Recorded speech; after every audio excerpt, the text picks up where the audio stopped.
সুপ্রিয় এলাকাবাসী, আপনারা আমার এই এলাকার মাহফিলের মধ্যে এসেছেন। আমি এই মাহফিলের সভাপতি।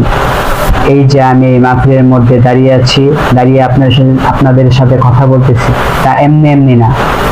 আমি এই মাহফিলের মধ্যে টাকা দিয়েছি, টাকা দিয়ে তারপরে এই মাহফিলের মধ্যে আমি কথা বলছি। কিন্তু দেখা যায় এই যে হুজুরদেরকে দাওয়াত করে আনেন ওয়াজ করার জন্য, কিন্তু তাদেরকে টাকা দিতে হয় কেন?